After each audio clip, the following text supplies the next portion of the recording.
Universities के final year के exam नहीं होंगे। गवर्नर ने यह फैसला पलट दिया। स्टूडेंट्स काफी ज्यादा परेशान हैं, आप क्या कहेंगे? ये बात मैं थोड़ा विस्तृत में कहना चाहूंगा जी। कि ये जो मैं हायर एंड टेक्निकल एजुकेशन के कैबिनेट मिनिस्टर है उदय सामंत जी है और मैं राज्य मंत्री हूँ, तो हम लोग दोनों ने इसके ऊपर काफी विचार किया है। जी। हम लोग काफी मीटिंग्स भी कंडक्टेड, काफी मीटिंग्स हम लोग ने कंडक्ट की वाइस चांसलर के साथ, जो कमेटी बनी थी उसके साथ। तो यूजीसी की जो गाइडलाइंस थी तो उसके सहारे हम लोग ने जो इंटरमीडिएट ईयर्स थे, मतलब फर्स्ट ईयर, सेकंड ईयर और इंजीनियरिंग के बारे में थर्ड ईयर, तो वो एग्जाम्स तो हम लोग ने कैंसिल कर दी कि उसको वो स्टूडेंट्स को वापस एग्जाम देने का चांस भी मिल सकता था। और फाइनल ईयर का जो एग्जाम्स था, फाइनल ईयर का, तो वी डिसाइड कि जुलाई में एग्जाम्स होंगे, ऐसा हम लोग ने पहले मीटिंग में डिसाइड कर लिया था। लेकिन वहां हम लोग ने ऐसे भी कहा था कि अगर सिचुएशन नॉर्मल नहीं होती है तो will again rethink about this option, जो कि हम लोग ने वापस मई के थोड़ा एंड में ऐसा लग रहा था कि अभी नंबर्स तो और भी बढ़ रहे हैं, मुंबई पुणे तो और भी रेड जोन है, कंटेनमेंट जोन काफी सारे हैं, तो नंबर्स कम नहीं हो रहे हैं। तो हम लोग ने इसके ऊपर वापस ये ऑप्शन जो एग्जाम लेने का था उस वापस हम लोग ने रीथिंक किया और मैंने खुद काफी सारे स्टूडेंट से बातचीत की। मैंने काफी सारे प्रोफेसर से बातचीत की, मैंने काफी सारे वाइस चांसलर से बातचीत की। इनफैक्ट मैंने ये एक मुद्दा मुझे ऐसा लगा, अहम लगा कि जो पर्टिकुलरली जो फाइनल ईयर के जो स्टूडेंट्स हैं, पर्टिकुलरली इंजीनियरिंग के हैं या और भी है, उनको कैंपस इंटरव्यू में जॉब लग चुकी है। और अगर हम लोग एग्जाम पोस्टपोन करने का इसमें अगर डिसीजन लेते हैं तो उनकी जो काफी मेहनत के बाद जो जॉब उनके हाथ में पड़ी है वो खतरे में आ सकती है। तो इसलिए एग्जाम पोस्टपोन करना, फिर मैं जो इंजीनियरिंग कॉलेजेस के काफी जो प्लेसमेंट ऑफिसर्स है उनसे भी मैंने काफी सारे लोगों से बातचीत की कि क्या करना चाहिए। तो उनका भी ये ओपिनियन आया कि अगर एग्जाम हम लोग पोस्टपोन करते हैं तो थोड़ा काफी कंपनीज तो जॉब थोड़ा सा जो ऑफर किए हैं स्टूडेंट्स को वो थोड़ा जॉब पर खतरे में आ जाएंगी, शायद दूसरे किसी स्टेट्स से वो हायर करेंगे, ऐसे भी हो सकता है।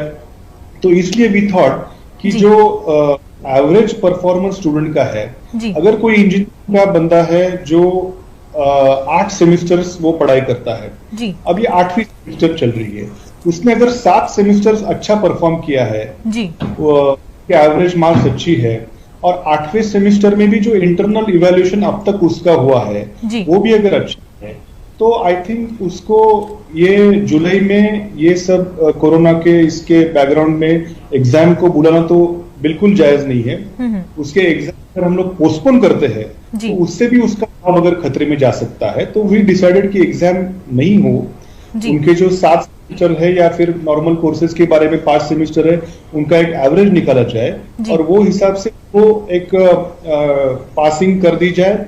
और उसमें भी अगर किसी को लगा कि मैं शायद और भी एग्जाम होती तो मैं और अच्छा कर सकता था, तो उसको फिर स्थिति नॉर्मल हो जाने के बाद उसको फिर और एक ऑप्शन हम लोग देने वाले थे कि आप एग्जाम दे दो।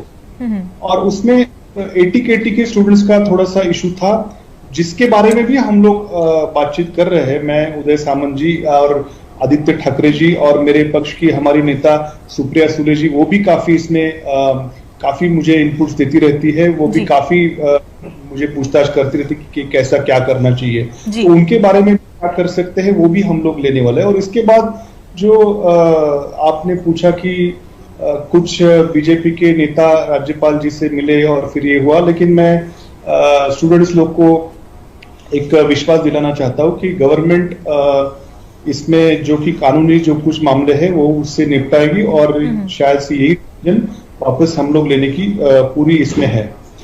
जी प्राजक्त जी, कोरोना वायरस ने एजुकेशन को काफ़ी हिट किया है, काफ़ी मुतासर किया है। ऐसे में जो स्टूडेंट्स का प्रेशियस टाइम है वो वेस्ट हो रहा है, किस तरह से उसको कवर किया जाएगा? क्या आपकी मिनिस्ट्री कोई प्रोग्राम लेके आ रही है?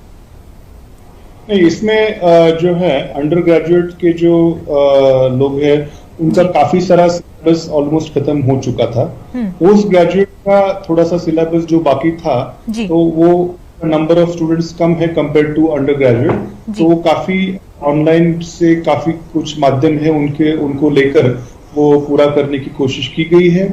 और आने वाले फ्यूचर में जी से यूजीसी ने जो गाइडलाइंस दी है कि अगस्त में कॉलेजेस चालू किए जाए सेकेंड और थर्ड ईयर के, और फर्स्ट ईयर का कॉलेज जो है वो सितंबर में चालू किया जाए, तो वो अगर सिचुएशन नॉर्मल रहती तो वो हो जाएगा। अगर नहीं रहती है तो भी ऑनलाइन लोग क्या कर सकते हैं, क्या क्या और रिसोर्सेज हम लोग स्टूडेंट्स को ऑनलाइन दे सकते हैं, क्या क्या नया कंटेंट डेवलपमेंट कर सकते हैं, वो कंटेंट जो डेवलप किया है वो सभी जगह पे जाने के लिए क्या इंफ्रास्ट्रक्चर कर सकते हैं, इसके बारे में भी हमने कमेटी अपॉइंट की है। और मुझे आई एम क्वाइट कॉन्फिडेंट कि वो अच्छा एक नए रिसोर्सेस हम लोग स्टूडेंट के सामने लेके जाएंगे, ताकि अगर भी हो जाए तो भी स्टूडेंट्स को एक अच्छी पढ़ाई का एक माध्यम हम लोग ऑनलाइन के जरिए उपलब्ध कर दे या किसी और जरिए से उपलब्ध कर दे। इसका भी एक कमेटी गठित की है, उसका भी मुझे आई एम प्रीटी कॉन्फिडेंट कि उसका अच्छा एक कुछ तो नतीजा लेके हम लोग सामने आएंगे। जी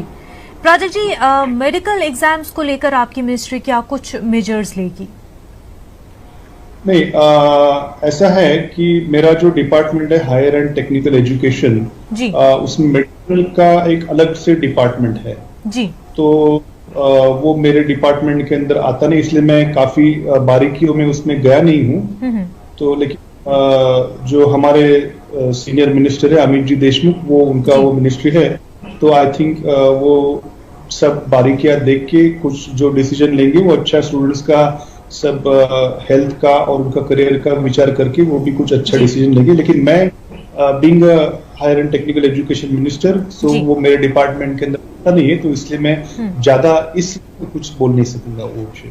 जी प्राजक्त जी, ये बताएं कि बीजेपी लगातार इल्जाम लगा रही है आपकी सरकार पर, महाराष्ट्र सरकार पर, कि महाराष्ट्र सरकार फेल हो गई महाराष्ट्र में कोरोना कंट्रोल करने में, और ऑपोजिशन मिलके जो है इस पूरी सिचुएशन को पॉलिटिकल बना रही है, उस पर क्या कहेंगे आप? ये देखिए, लोकतंत्र में हर किसी को कुछ कहने का, अपना मत व्यक्त करने का अधिकार होता है, तो हर कोई अपना मत कर सकता है जी। लेकिन मैं एक बात थोड़ा सबके सामने रखना चाहूंगा कि महाराष्ट्र का कैपिटल सिटी मुंबई है जी।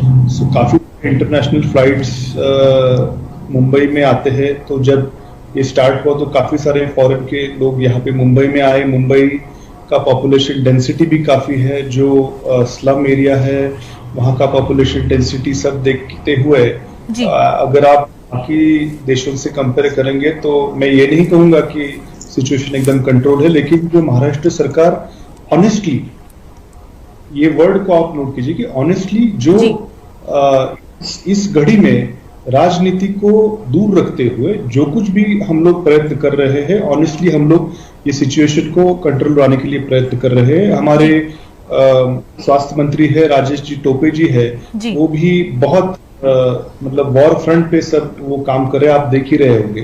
तो मुझे ये कहना है कि ये स्थिति में कोई राजनीति करना मुझे अच्छा नहीं लगता है। क्या कुछ सुझाव, ये संकट का समय है, इस समय में विपक्ष को भी सरकार को अगर कुछ सूचनाएं हैं तो मुख्यमंत्री उद्धव जी ठाकरे ने एक बार सबकी मीटिंग भी ले ली थी, सब विपक्ष की भी मीटिंग ले ली थी, उनके भी कुछ सुझाव रहेंगे तो उनका भी आदर किया है।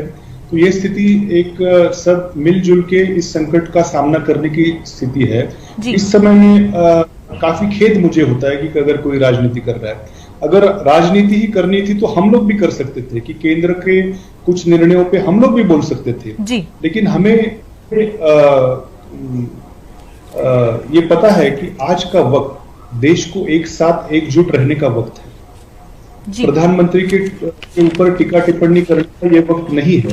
पॉलिटिक्स करने के लिए इस स्थिति में से हम अगर अच्छी तरह से गुजरेंगे, पॉलिटिक्स के लिए तो काफी वक्त पड़ा है, तब देखा जा सकता है। लेकिन आज का वक्त जो है ये सभी एकजुट होके ये स्थिति का मुकाबला करने का वक्त है। आदरणीय पवार साहब आप देखेंगे तो प्रधानमंत्री जी ने जो भी वो दिए लगाने का आह्वान किया था, तो आदरणीय पवार साहब हम लोग सभी ने वो फॉलो किया था कि ये स्थिति में एकजुट की भावना दिखाने के लिए, पॉलिटिक्स नहीं दिखाने, हम लोग ने भी ये सब किया था। हम लोग किसी पे क्रॉस कभी किया नहीं है उनको। तो मैं आपके माध्यम से भी विरोधी पक्ष को ये कहना चाहूंगा कि ये स्थिति जो है राजनीति करने का वक्त नहीं है और ये उनको भी थोड़ा समझ में आना चाहिए। जी बिल्कुल। प्राजक्त तनपुरे साहब, आपका बेहद शुक्रिया हमारे साथ बातचीत करने के लिए। धन्यवाद। नाजरीन, बुलेटिन में फिलहाल इतना ही। हमें दीजिए इजाजत। आदाब।